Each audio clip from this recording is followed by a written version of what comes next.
প্ৰিয় শ্ৰোতাবৃন্দ, জীৱনবাহীৰ সুৰলৈ আপোনালোকক পুনৰবাৰ স্বাগতম জনাইছোঁ। আজি পুনৰ ডক্টৰ শশীকান্ত শইকীয়াৰ দ্বাৰা লেখা আন এটা অনুপ্ৰেৰণামূলক লেখালৈ আপোনালোকৰ সন্মুখত পাঠ কৰিবলৈ ওলাইছোঁ। আজিৰ লেখাৰ শিৰোনাম জীৱনৰ গোপন ৰহস্য। We are not given a good life or bad life. We are given a life. It's up to us to make it good or bad. মানুহৰ জীৱনৰ সফলতা, কৃতকাৰ্যতা, বিফলতা সম্পৰ্কে বিশ্লেষণ কৰিবলৈ যোৱাৰ আগতে বহু গুৰুত্বপূৰ্ণ জীৱনৰ ৰহস্যপূৰ্ণ প্ৰাপ্তি এই মহান বাক্যশাৰী মনলৈ আহে। বহু মানুহে মানুহৰ জীৱন সম্পৰ্কে অনুভৱ নকৰে, বুজিবলৈ চেষ্টা নকৰে, আনকি আগ্ৰহ নাথাকে। মানুহৰ জীৱনৰ ৰহস্য ভেদ কৰিবলৈ যোৱা কথাটো দূৰৰে কথা। মানুহৰ জীৱনৰ বাবে গুৰুত্বপূৰ্ণ মহান কামটোৱে হ'ল প্ৰতিজন মানুহে কেনে লক্ষ্য উদ্দেশ্যৰে আগুৱাই গৈছে তাক লৈ নিশ্চিত হোৱা। বহু সময়ত এই কথা কৈ অহা হৈছে যে মানুহৰ সফলতা নিৰ্ণয় কৰাৰ এটা মহান কাৰণ হ'ল মানুহ অসন্তুষ্ট হোৱা। মানুহ যিমান পাৰি সিমান অসন্তুষ্ট হোৱা প্ৰয়োজন, তেতিয়াহে জীৱনৰ ৰহস্য ভেদ কৰাটো সম্ভৱ। জীৱনৰ বাটত আগুৱাই যাওঁতে মানুহে সন্তুষ্টিৰ দিশে সন্তুষ্টি লাভৰ বাবে আগুৱাই গৈ থাকে। মানুহৰ সন্তুষ্টি যেতিয়াই আহে তেতিয়াই বুজিব লাগিব জীৱনৰ ৰহস্য ভেদ কৰা সম্ভৱ নহয়।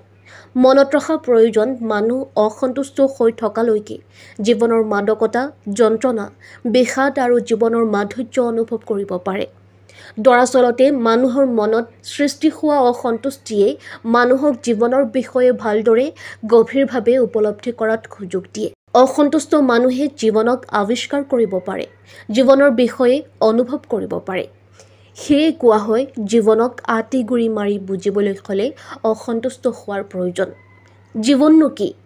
সেই বিষয়ে মানুহে অনুভৱ কৰিব নিবিচাৰে আৰু অনুভৱ নকৰাৰ বাবেই জীৱনৰ বিষয়ে জানিব নোৱাৰে। জীৱন সম্পৰ্কে জানিব, বুজিব নোৱাৰাৰ বাবেই সকলো মানুহ সুখী হ'ব নোৱাৰে। মানুহ সুখী হ'বলৈ চেষ্টা কৰে, কিন্তু জীৱনৰ আগমুহূৰ্তলৈকে কোনেও সুখী হ'ব নোৱাৰে। মানৱ সভ্যতাই যেতিয়াৰ পৰা জ্ঞান আৰু বিজ্ঞানৰ পোহৰ বিলালে, তেতিয়াৰ পৰাই প্ৰতিজন মানুহে সুখী হ'বলৈ বিচাৰে। কিন্তু দৰাচলতে প্ৰতিজন মানুহ সুখী হয়নে? কোনোৱে পৰিয়ালক লৈ সুখী নহয়, কোনোৱে পুত্ৰক লৈ সুখী নহয়, নতুবা কোনোৱে দেশ, জাতি, সমাজক লৈ সুখী নহয়। সুখৰ সন্ধান কৰি গৈ থাকোঁতেই মানুহে জীৱনত অনেক সংঘাত, সংশয়, সংগ্ৰামৰ মুখামুখি হয়। কিন্তু সেই পৰিৱেশ আৰু পৰিস্থিতিৰ পিছতো মানুহে সুখী হ'ব নোৱাৰে। মানুহে সুখী হ'ব নোৱাৰে। সুখ সম্পৰ্কে প্ৰশ্ন কৰিলেও নিৰ্বিঘ্নে স্পষ্ট উত্তৰ দিব নোৱাৰে। আচলতে মানুহে সুখী হ'ব নোৱাৰে, সন্তুষ্ট হ'ব নোৱাৰে। মানুহৰ জীৱনৰ বাবে সেইটোৱেই আটাইতকৈ জটিল ৰহস্য। জীৱনৰ ৰহস্য ভেদ কৰিবলৈ অহৰহ প্ৰচেষ্টা চলাই অহাৰ পিছতো মানুহে সেই ৰহস্য ভেদ কৰিবলৈ সক্ষম হোৱা নাই। মানুহে মাথো আশাৰে, হেঁপাহেৰে জীৱনটো আগুৱাই নিব বিচাৰে, কিন্তু জীৱনৰ পৰা কি বিচাৰে সেই বিষয়ে অনুভৱ কৰিব নোৱাৰে। প্ৰতিজন মানুহে জীৱনৰ পৰা কি বিচাৰে সেয়া স্পষ্ট নহয়। সেয়ে বেছিভাগ মানুহে অতি আশাৰে জীৱনটোৰ প্ৰতিটো পল টানি আগুৱাই নিব বিচাৰে। মানুহে আশাৰে আগুৱাই যায় আৰু জীৱনৰ কিছু ৰহস্য ভেদ কৰিবলৈ হ'লে আশা আৰু সপোন দেখাটো প্ৰয়োজন। একো নকৰাকৈ থকাতকৈ আশা কৰাটো জীৱনৰ বাবে চৰম আনন্দ আৰু জীৱনৰ মাদকতা অনুভৱ কৰিবলৈ আশাই শক্তি দিয়ে। মানুহে আশাৰে গৈ থাকোঁতে জীৱনৰ অন্তিম মুহূৰ্তত এদিন গৈ উপনীত হয়গৈ। কিন্তু সেই সময়তো জীৱনৰ ৰহস্য উপলব্ধি কৰিব নোৱাৰে, ভেদ কৰিব নোৱাৰে। ই হ'ল জীৱনৰ ভেদ কৰিব নোৱাৰা ৰহস্য। জীৱনৰ ৰহস্য অনুভৱ কৰিবলৈ হ'লে জীৱনক বুজিবলৈ চেষ্টা কৰা প্ৰয়োজন। জীৱন কি? জীৱনৰ পৰা মানুহে কি বিচাৰে? জীৱনৰ প্ৰকৃত উদ্দেশ্য কি? জীৱন ক'ৰ পৰা ক'লৈ ব্যাপ্তি হৈ থাকে সেয়া প্ৰত্যেকে অনুভৱ কৰা প্ৰয়োজন। এইখিনিতে মনত পৰিছে ৰণ্ডা ভিৰ্নি নামৰ বিশিষ্ট অষ্ট্ৰেলিয়ান লেখিকাগৰাকীয়ে লিখা দ্য চিক্ৰেট নামৰ গ্ৰন্থখনলৈ। এই গ্ৰন্থখনত লেখিকাগৰাকীয়ে জীৱনৰ বিষয়ে, জীৱনৰ ৰহস্যৰ বিষয়ে বহু কথা উল্লেখ কৰিছে। গ্ৰন্থখনত লেখিকাগৰাকীয়ে প্ৰকাৰান্তৰে স্বীকাৰ কৰিছে যে মানুহৰ ইচ্ছা, সপোন বাস্তৱত ৰূপ দিবলৈ হ'লে মানুহৰ বাবে প্ৰয়োজন আত্মবিশ্বাস, আকৰ্ষণ, প্ৰাপ্তি আদি। সাহসেৰে ইচ্ছাক বা সপোনক পূৰণ কৰিবলৈ চেষ্টা কৰাটো মানুহৰ জীৱনৰ এক গোপন সূত্ৰ।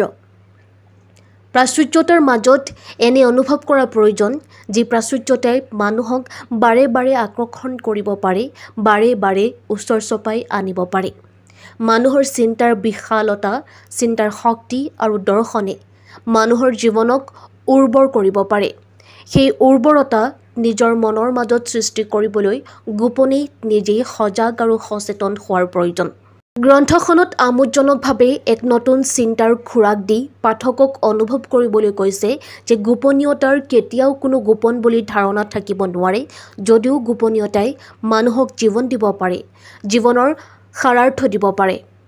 গোটেই পৃথিৱী, বিশ্বব্ৰহ্মাণ্ডক নিয়ন্ত্ৰণ কৰিব পাৰে, নিজৰ আওতালৈ আনিব পাৰে কেৱল মানুহৰ ভাৱনা আৰু চিন্তা শক্তিয়ে।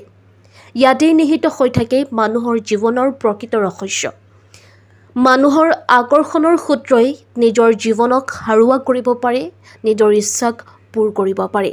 ইয়াৰ সাধাৰণ অৰ্থ হ'ল মানুহে কোনো বস্তুৰ তালিকা চাই কিবা ক্ৰয় কৰাৰ দৰে কথা। মানুহৰ চিন্তা শক্তিয়েও অনুৰূপ ধৰণে কাম কৰে।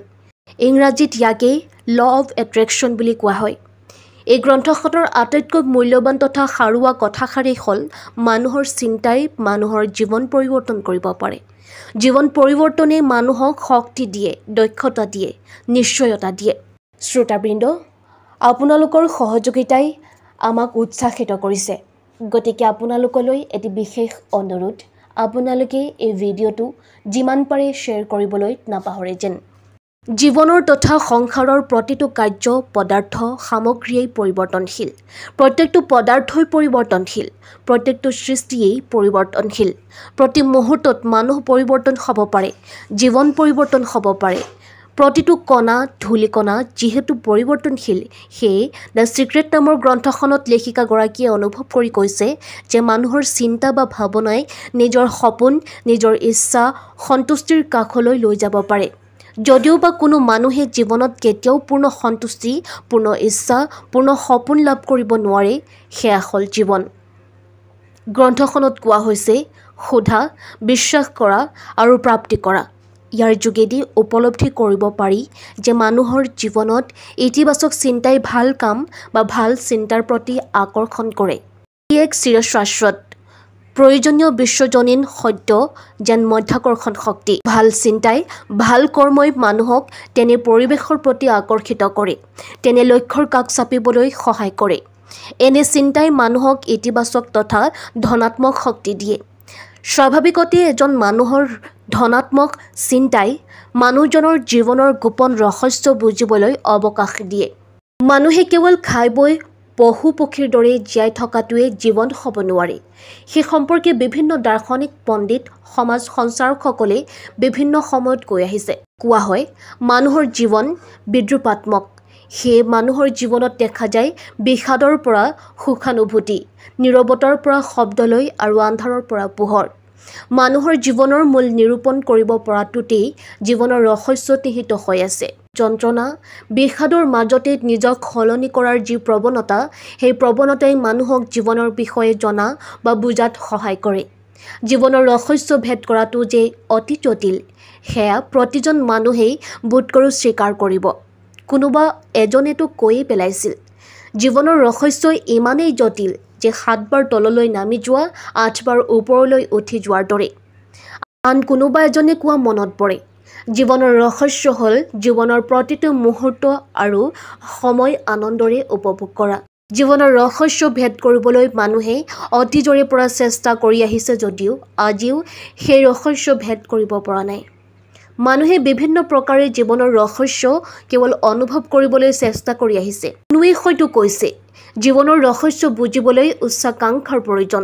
কোনোৱে কৈছে, জীৱনৰ প্ৰতিটো ক্ষণ, প্ৰতিটো মুহূৰ্ত মূল্যৱান। কোনোৱে হয়তো কৈছে, পৃথিৱীখন কেৱল চাবলৈ শিকা, উপভোগ কৰিবলৈ শিকা। আৰু হয়তো কোনোবাই কৈছে, কঠোৰ পৰিশ্ৰম কৰা, আত্মবিশ্বাসী হোৱা, নেতৃত্ব লোৱা আৰু নিজৰ লক্ষ্যৰ দিশে ধাৱিত হোৱা। বিশিষ্ট লেখক, সাহিত্যিক মাৰ্ক টুৱেইনে জীৱনৰ ৰহস্যৰ বিষয়ে অনুভৱ কৰি কৈছিল, প্ৰত্যেকজন মানুহেই এটা চন্দ্ৰৰ দৰে। চন্দ্ৰত যেনেকৈ এটুকুৰা কলা অংশ থাকে, যিটো সকলোৱে সকলো সময়তে দেখা নাপায়, নিজৰ সন্মুখত থকা সম্পদসমূহক চাবলৈ আৰু নিজৰ বুলি ভাবিবলৈ বাধ্য হোৱাটোতেই জীৱনৰ ৰহস্য নিহিত হৈ থাকে। প্ৰতিজন মানুহেই জীৱনৰ ৰহস্য ভেদ কৰিব নোৱাৰিলেও ইয়াৰ মাজতে জীৱনক বুজিবলৈ, জীৱনক জানিবলৈ চেষ্টা কৰা প্ৰয়োজন। প্ৰতিজন মানুহকে এটা জীৱন দিছে। সেই জীৱন কেনেদৰে গ্ৰহণ কৰিব, কেনেদৰে গঢ়ি তুলিব সেয়া সম্পূৰ্ণ নিৰ্ভৰ কৰে মানুহজনৰ ওপৰত। মুঠতে সৃষ্টিকৰ্তাই প্ৰতিজনকে জীৱন দিছে। সেই জীৱন ভাল বা বেয়া, ঋণাত্মক ধনাত্মক ৰূপত গঢ়ি লোৱাটো নিজৰ চিন্তা আৰু ভাৱনাৰ ওপৰতেই নিৰ্ভৰ কৰে। নিজৰ জীৱনক সজাই ল'ব পৰাটোৱেই বোধ কৰোঁ জীৱনৰ ৰহস্য, আৰু তাতেই নিহিত হৈ থাকে জীৱনৰ আনন্দ, মাদকতা আৰু মাধুৰ্য। জীৱনৰ ডাঙৰ ৰহস্য কি বুলি প্ৰশ্ন কৰিলে যদিহে সহজে উত্তৰ দিয়া হয়, তেন্তে সেই প্ৰশ্নৰ সহজ উত্তৰ হ'ব জীৱনৰ কোনো ডাঙৰ বা জটিল ৰহস্য নাই। যদি লক্ষ্য থাকে, কাম কৰাৰ ইচ্ছা থাকে, তেন্তে সেই লক্ষ্যত উপনীত হ'বগৈ পাৰি। সেয়া হ'ল জীৱনৰ গভীৰ ৰহস্য ভেদ কৰাৰ উত্তমৰো উত্তম। শ্ৰদ্ধাৰ শ্ৰোতাবৃন্দ, আশা কৰোঁ আপোনালোকে এই লেখা সুন্দৰকৈ উপভোগ কৰিলে। পৰৱৰ্তী সময়ত পুনৰ এটি নতুন সুন্দৰ বিষয় লৈ আপোনালোকৰ সন্মুখত উপস্থিত হ'ম। শ্ৰোতাবৃন্দ, আপোনালোকলৈ পুনৰবাৰ এটি বিশেষ অনুৰোধ, আপোনালোকে এই ভিডিঅ'টো লাইক, কমেণ্ট আৰু শ্বেয়াৰ কৰিবলৈ নাপাহৰে যেন। আজিলৈ ইমানেই, ধন্যবাদ।